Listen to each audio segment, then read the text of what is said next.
President Andres Manuel Lopez Obrador held an unprecedented public gathering Saturday in this border city just across from the United States. He recapped the 170-year history of U.S.-Mexico relations, beginning in the 1840s when the two North American neighbors were wartime adversaries.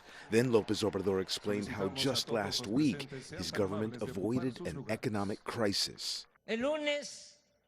On Monday, there will be no tariffs, there will be no taxes, and there will be no economic or financial crisis in our country.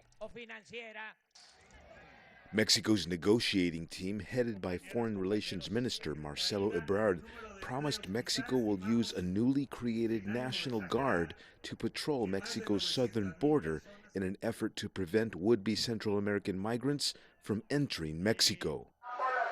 Mexico also promised to receive thousands of asylum-seeking immigrants expelled from the United States.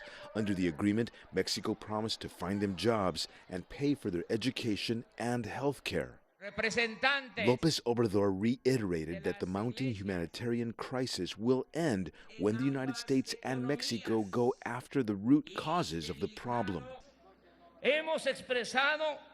We have stated that we can resolve the migration phenomenon by attacking the deep causes of the problem, by furthering development, and by building well-being and peace.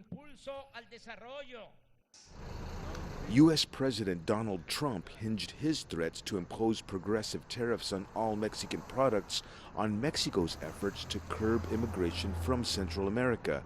That threat caught Mexico's attention. Each year, billions of dollars worth of merchandise pass through this international boundary, the top item being vehicles produced and assembled in Mexico and exported to the United States.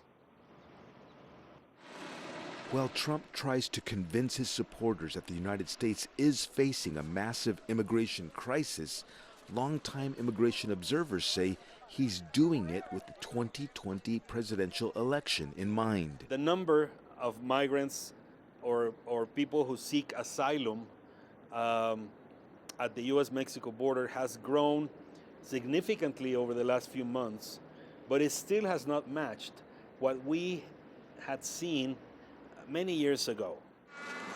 Mexican government statistics indicate that more than 500,000 immigrants crossed into Mexico from Central America in the first half of 2019. That may not be a record number, but it's enough to raise concerns. Frank Contreras, CGTN, Tijuana, Mexico.